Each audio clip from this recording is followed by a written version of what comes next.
Aqui está Nancy DeMoss Wogemuth. Eu tenho uma amiga querida cujo pai faleceu recentemente depois de uma longa doença. O pai dela era um cristão de longa data. Minha amiga está convencida de que seu pai conhecia o Senhor e está no céu com Cristo. Mas a mãe da minha amiga tem tido muita dificuldade, com dúvidas, sobre o que aconteceu com o marido dela. Ela tem perguntado para minha amiga repetidamente: "Você acha que ele realmente está no céu?"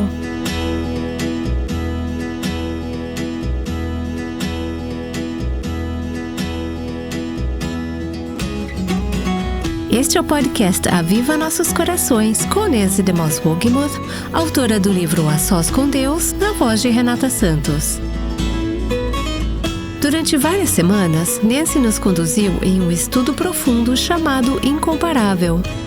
Estamos focando em aspectos da vida e ministério de Jesus durante esses dias que antecedem o domingo de ressurreição. Estamos na parte do estudo que se concentra nas últimas palavras de Jesus.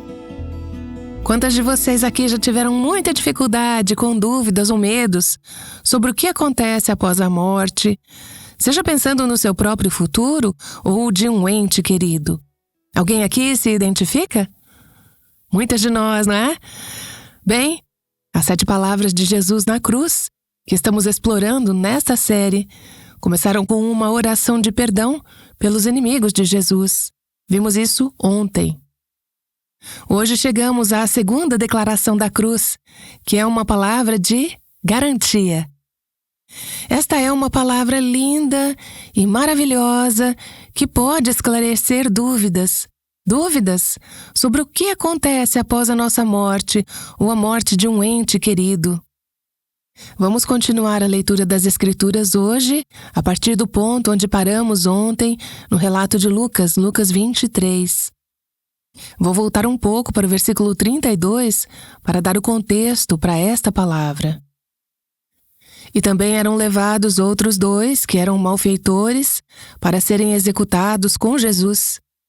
Quando chegaram ao lugar chamado Calvário, ali o crucificaram, bem como aos malfeitores, um à sua direita, outro à sua esquerda. Mas Jesus dizia: "Pai, perdoa-lhes, porque não sabem o que fazem." Então, para repartir as roupas dele, lançaram sortes. O povo estava ali e observava tudo. Também as autoridades zombavam e diziam: "Salvou aos outros? Que salve a si mesmo, se é de fato o Cristo de Deus, o escolhido."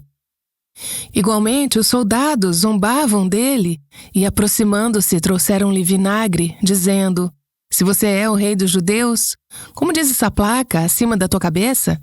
Salve a si mesmo."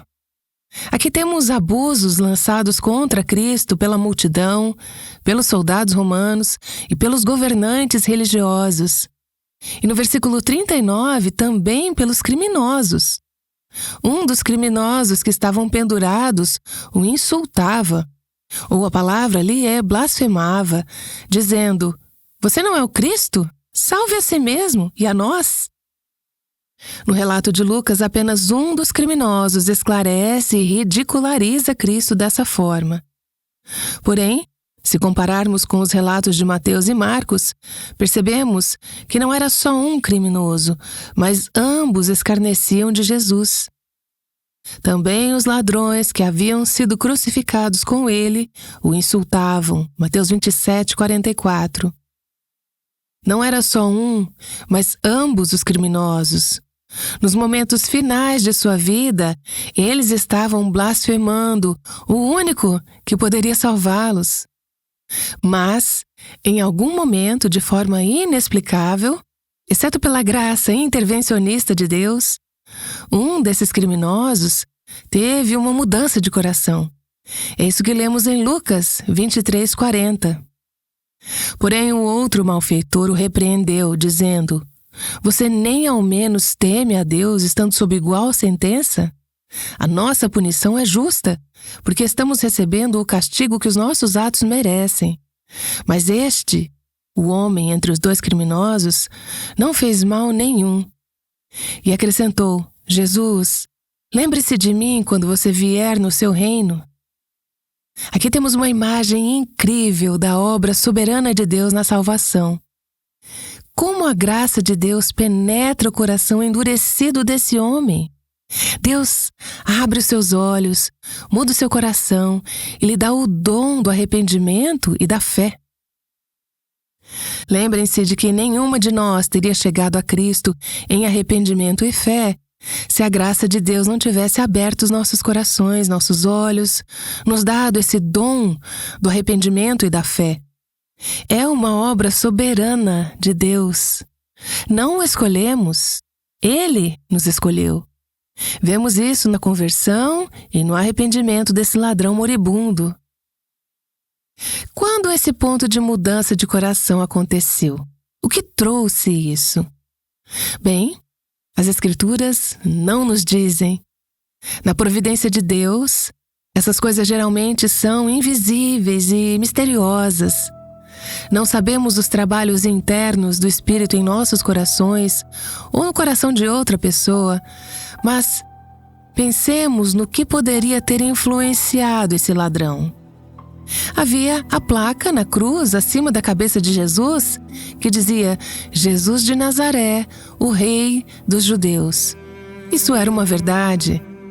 Talvez, ao ler essa placa, ver a verdade, a palavra de que Jesus era o Rei dos Judeus, talvez seja aí que o primeiro vislumbre de fé tenha sido implantado pelo Espírito em seu coração. Talvez tenha sido quando ele ouviu Jesus orar e pedir a Deus para perdoar os seus inimigos, que ele percebeu que Jesus realmente era incomparável. Não havia ninguém como ele. Talvez tenha sido aí que o seu coração começou a amolecer e a mudar. Talvez tenha sido quando ele ouviu a multidão dizendo: Ele salvou outros, salve a si mesmo. Talvez um fio de esperança tenha começado a surgir para esse criminoso endurecido, que o homem à sua esquerda poderia salvá-lo. Ele sabia que não poderia se salvar. Talvez tenha sido isso que o levou a confiar somente em Cristo para a salvação. Sabemos que esse homem não era um teólogo, ele não era um estudioso da Bíblia, não sabia muito sobre doutrina, mas ele percebeu algumas coisas importantes e chegou a essas conclusões em um curto espaço de tempo. Ele percebeu que Deus deveria ser temido. Ele disse isso ao outro criminoso. Ele percebeu que era culpado e que estava sofrendo o julgamento que merecia pelos seus pecados. Não sabemos o que esse homem fez, nem a extensão total de seus crimes. Não sabemos se ele se declarou culpado ou inocente. Com que frequência, porém, ouvimos criminosos condenados admitirem: eu sou culpado? Talvez ele tenha se declarado inocente. Talvez tenha ido até a cruz afirmando: eu não sou culpado. Não temos essa resposta, mas, neste momento, ele reconheceu sua culpa e aceitou que estava sofrendo justamente por seus pecados. Ele também percebeu que o homem morrendo ao seu lado era inocente, que era livre de qualquer pecado e que estava morrendo uma morte imerecida. Ele percebeu que Jesus tinha um reino. Lembra-te de mim quando entrares no teu reino. Jesus era o rei desse reino. Sua única esperança era apelar para esse rei por um perdão real e misericórdia. Mulheres, esse é o Evangelho. O ladrão na cruz percebeu que Deus causou no seu coração o despertar da luz do Evangelho na face de Jesus Cristo e deu-lhe a fé para crer. Esses são os elementos essenciais que se relacionam com toda a história da salvação. Perceber a nossa própria culpa e a inocência de Cristo, que Ele morreu por pecados que não cometeu. Ele percebeu que Cristo era um rei com um reino e que Cristo era a sua única esperança. Ele confessou seus pecados e sua indignidade. No versículo 43, Jesus respondeu com a segunda declaração da cruz, palavras que não só mudaram para sempre o futuro e a vida daquele criminoso, mas palavras que mudaram para sempre a maneira como vemos a morte, seja a nossa própria ou a de pessoas que conhecemos e amamos. Jesus lhe respondeu, em verdade lhe digo que hoje você estará comigo no paraíso. A palavra paraíso é, na verdade, uma palavra grega, paradeisos, que vem da língua persa. Era usada na língua persa para falar de jardins murados, parques e jardins de prazer para os reis persas. Essa palavra foi usada na Grécia do Antigo Testamento para descrever o Jardim do Éden, um lugar com árvores frutíferas, rios, e onde Deus andava com Adão e Eva. Paraíso. Essa palavra passou a se referir a um mundo de paz e felicidade, onde os justos vão após a morte. Como resultado do pecado, Adão e Eva foram banidos do paraíso. E agora, através da sua morte na cruz, Cristo estava abrindo a porta para o paraíso. Essa é uma palavra incrível de misericórdia, graça, amor e segurança, falada ao coração desse criminoso moribundo. Não é algo maravilhoso? Jesus disse, hoje você estará comigo no paraíso. Jesus deu a esse ladrão a mesma promessa que tinha dado aos seus discípulos mais próximos na noite anterior. Voltarei e os receberei para mim mesmo, para que, onde eu estou, vocês estejam também. Ele disse aos seus discípulos, vocês estarão comigo. Isso é compreensível, pois eles eram seus amigos. Mas ele deu a mesma promessa ao ladrão moribundo, você estará comigo. Vemos em suas palavras na cruz como Deus responde rapidamente ao coração quebrantado e contrito. Esse homem merecia o julgamento, mas recebeu misericórdia e graça. Sua fé é recompensada. Todo aquele que o Pai me dá, esse virá a mim, e o que vem a mim, de modo nenhum o lançarei fora. João 6:37. Quando Deus planta no coração a fé para crer, o dom do arrependimento, e clamamos por misericórdia, Deus não diz, deixe-me ver se você está falando sério. Deixe-me ver se você pode fazer essas 6 coisas, ou passar por esses obstáculos. Não. Ele é rápido para salvar aqueles que têm um coração quebrantado e contrito. Novamente, tenho citado ao longo desta série um dos meus livros antigos favoritos, O Salvador Sofredor, de Krummacher, escrito em uma série de meditações devocionais sobre a cruz no século XIX. Vou ler o que Krummacher diz sobre como essa história termina. Os 3 que foram crucificados inclinaram suas cabeças, e a grande separação é consumada. Ai, aquele à esquerda de Jesus também desce para a esquerda, e os poderes das trevas o receberam. Aquele que, mesmo na morte, podia insultar o Senhor da Glória, o criminoso à direita, por outro lado, sobe para o céu, ao lado do Príncipe da Paz, e, recebido em seu carro triunfal, passa entre as aclamações dos anjos, pelas portas do paraíso.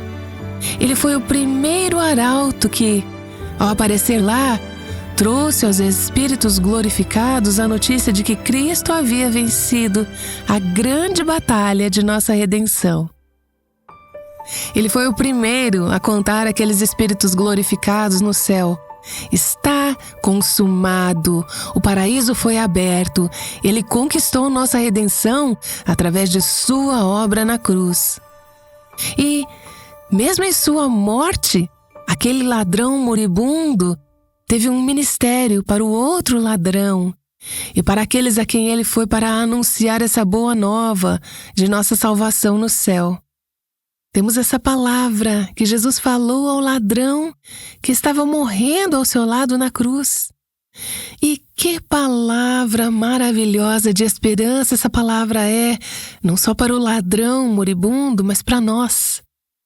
Enquanto contemplamos nossa própria morte, para aquela amiga e ente querido que está morrendo de câncer, para aqueles que estão saudáveis, mas que um dia morrerão, muitas vezes como meu pai, sem aviso. Quero que consideremos, nos poucos momentos que temos restantes, duas perguntas que surgem enquanto pensamos sobre essa história do ladrão moribundo e a promessa de Cristo para ele. A primeira pergunta é: o que acontece conosco quando morremos? A segunda pergunta é: e quanto aos nossos entes queridos? Primeiro, o que acontece conosco? Bem, para abordar isso, precisamos lembrar que o ladrão na cruz representa cada uma de nós. Todas nós pecamos, todas nós merecemos estar eternamente separadas de Deus no inferno. Todas nós somos incapazes de nos salvar sozinhas. Todas nós precisamos de um Salvador. Tudo que aquele ladrão disse sobre si mesmo é verdade para nós também. Todas nós merecemos morrer. Estamos sofrendo uma condenação justa pelos nossos pecados. Se Deus nos enviasse para o inferno sem Cristo, isso seria justo. Mas Jesus não cometeu nenhum erro. Aquele ladrão reconheceu, assim como nós devemos, nossa impotência e a necessidade de um Salvador. Vemos nessa história que a morte física não é o fim da história. Nossas almas continuam a viver depois que damos nosso último suspiro e nosso corpo é colocado na terra. No momento em que um cristão morre, sua alma está com o Senhor, segura e abençoada. Jesus disse: hoje estarás comigo no paraíso. No momento em que o ladrão morreu, ele estava na presença de Deus. O lugar para onde nossos espíritos vão quando morremos não é a nossa casa final. Isso é um assunto para outra série. Sabemos que um dia Deus criará um novo céu e uma nova terra. Mas também sabemos que, ao contrário do que algumas correntes teológicas têm ensinado ao longo dos anos, não há um período de espera entre a morte e estar com o Senhor. Como Paulo diz em 2 Coríntios 5, estar ausente do corpo é estar presente com o Senhor. Naquele dia, naquela hora, naquele momento. Enquanto refletimos sobre a história, somos lembradas de que ou estamos com Cristo ou estaremos separadas dele eternamente. O autor A.W. Pink, que escreveu um livro maravilhoso sobre as 7 palavras de Cristo na cruz, ressalta que havia 2 criminosos crucificados com Cristo naquele dia. Eles eram igualmente culpados. Ambos estavam perto de Cristo em seus últimos momentos de vida. Ambos ouviram Jesus pedir ao Pai que perdoasse seus inimigos. Ambos mereciam morrer e passar a eternidade separados de Cristo. Nenhum deles merecia estar com Jesus no paraíso. Mas o coração de um foi amolecido pelo arrependimento, enquanto o coração do outro permaneceu endurecido e não quebrantado. Este é um lembrete de que as pessoas podem ouvir a mesma mensagem, estar expostas à mesma verdade, mesmo enquanto as pessoas estão ouvindo essa série sobre a cruz de Cristo e o que Ele fez em nosso favor. Uma pessoa responde à verdade e recebe pela fé a obra de Cristo na cruz em seu nome, e a outra não. 2 pessoas, crescendo na mesma casa, frequentando a mesma igreja, ouvindo a mesma mensagem, ouvindo a minha voz hoje. Veja, quando eles deram o seu último suspiro, Esses dois criminosos seguiram caminhos diferentes. Eles foram para dois destinos muito distintos e foram separados por toda a eternidade. Isso me faz querer enfatizar o seguinte: nosso destino eterno não depende ou é determinado pela vida que vivemos, pelos pecados que cometemos ou pelas boas obras que fizemos. Nada disso determina onde passaremos a eternidade. O ladrão na cruz era um criminoso de alta periculosidade. Não havia como, naquele momento, nem nunca, ele fazer uma reparação pelos seus pecados. Se ele tivesse apenas um curto período de vida, ou se tivesse mais 100.000 anos para viver, ele nunca poderia ter feito reparações pelos seus pecados. Era tarde demais para ele fazer boas obras. Não havia tempo para ser batizado ou pedir os últimos ritos. Ele estava prestes a morrer. Seu destino eterno, o paraíso com Cristo, não foi determinado por como ele viveu, pelos pecados que cometeu ou por qualquer boa obra que ele pudesse ter feito. Nosso destino eterno não é baseado no quanto de teologia conhecemos. Aquele ladrão provavelmente não sabia mais sobre Cristo do que o que ele testemunhou e experimentou nas poucas horas pendurado ali na cruz. No final das contas, nosso destino eterno se baseia na simples confiança: Jesus, lembra-te de mim. E na misericórdia de Cristo, hoje estarás comigo no paraíso. Aquele ladrão moribundo merecia estar eternamente condenado ao inferno pelos seus pecados. Mas, em vez disso, Jesus lhe prometeu o paraíso. Essa promessa não se baseava em nada que o ladrão tivesse feito ou pudesse fazer, mas apenas na morte expiatória de Jesus. Jesus assumiu na cruz a punição e o inferno que aquele homem merecia pelos seus pecados e lhe deu justiça de Cristo e o paraíso em troca. Que troca incrível! Esse é o Evangelho, a boa nova, a boa notícia de Jesus Cristo. Como Andrew Bonar disse muitos anos atrás, é para mostrar as riquezas excedentes de sua graça que o Senhor dá uma eternidade inteira de bem-aventurança ao homem que, como um ladrão moribundo, esteve apenas se apoiando nele por algumas horas. Louvado seja Deus por isso. Então a questão não é o que você fez, mas se você acreditou e recebeu. Então, ao refletir sobre o seu futuro e se perguntar o que acontece depois, na eternidade, a questão não é o que você fez, a questão é: você acreditou em vida e recebeu o que Ele fez por você? Ao escutar a minha voz hoje, talvez você tenha sintonizado nesse programa por acaso, mas eu gostaria de enfatizar que Deus não trabalha com acasos. Providencialmente, você foi conduzida aqui hoje. Você pode ter sido uma crítica de Cristo. Você pode ter vivido como uma pecadora endurecida e rebelde. Eu gostaria de te lembrar que não é tarde demais para você ter uma mudança de coração. Não importa quão grande seja o pecado seu ou de alguém que você ama, pela graça de Jesus, você e essa pessoa podem se arrepender. Deus pode mudar o coração do pecador mais endurecido. Ele pode mudar o seu coração.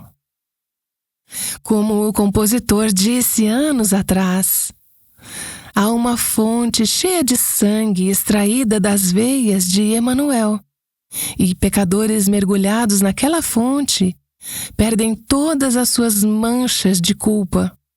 O ladrão moribundo se alegrou ao ver aquela fonte em seu tempo. E lá, mesmo sendo vil como ele, lavarei todos os meus pecados. Ou, como Fanny Crosby disse, O ofensor mais vil, que verdadeiramente crê, recebe um perdão de Jesus naquele momento. O fato é que não sabemos se a nossa morte é iminente ou será em muitos anos à frente. Por isso, clame a Ele hoje. Reconheça o seu pecado. Arrependa-se. Reconheça a perfeição de Cristo e sua morte pelos pecadores. Peça por misericórdia, graça e salvação e receba o seu perdão para morrer em paz. Não espere pela hora da morte. Falando em leitos de morte, e quanto aos nossos entes queridos? Apenas uma palavra de encorajamento aqui. Primeiro de tudo, quando você sabe que a pessoa que você ama, que está morrendo ou que faleceu recentemente, confiava em Cristo, lembre-se de que Jesus garantiu confiantemente àquele homem moribundo: hoje estarás comigo. Algumas das últimas palavras de Jesus foram para oferecer essa garantia e conforto a esse homem. Você pode assegurar aos outros que buscaram a misericórdia de Cristo. Você pode assegurar o seu próprio coração de que hoje, no leito da morte deles, eles estarão com Cristo no paraíso. Mas e se você não souber a condição espiritual daquele amigo ou ente querido? Deixe-me compartilhar um e-mail que recebemos recentemente de uma de nossas ouvintes e encorajadoras de longa data. Ela disse: na noite passada, meu pai faleceu após uma longa batalha com câncer e insuficiência renal. Não posso afirmar com certeza se ele foi salvo. Ele nunca fez uma profissão de fé em Cristo como eu esperava. No entanto, ele pode ter levado a verdade que recebeu e feito um balanço de sua vida silenciosamente, enquanto ainda podia pensar. Tenho a certeza de que a palavra foi compartilhada com ele. Muitas orações foram feitas por ele, e amor e perdão cristãos foram mostrados a ele. O que mais posso fazer agora, se não confiar naquele que sabe melhor, que conhece todas as coisas, que é perfeitamente justo e misericordioso? Jesus é fiel. Deixe-me encorajar você a não perder o ânimo com entes queridos que, até onde você sabe, estão perdidos e rejeitando a Cristo. Se você foi fiel em lhes transmitir o Evangelho, e deixe-me encorajá-la a continuar estendendo o Evangelho a eles até o último momento possível. Você não sabe se nesses momentos finais eles podem verdadeiramente responder à palavra que foi dada. Essa palavra não deve apenas dar esperança a qualquer pessoa que vá para a morte rejeitando a Cristo, mas deve ser para todos que ainda têm um sopro de vida. Arrependa-se e creia no Evangelho. Cristo morreu por você, para que você pudesse estar com Ele no paraíso.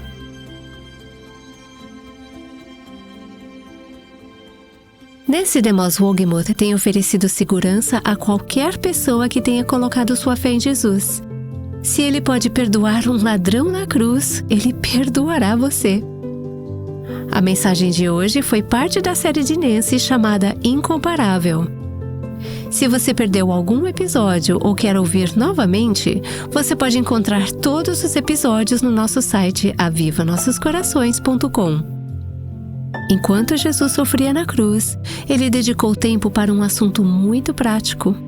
Ele fez provisões para uma viúva que estava prestes a perder seu filho primogênito. Descubra por que essa atividade prática é tão significativa amanhã no Aviva Nossos Corações. O Aviva Nossos Corações é o ministério em língua portuguesa do Revive Our Hearts, com Nancy DeMoss Wolgemuth, chamando as mulheres à liberdade, à plenitude e à abundância em Cristo.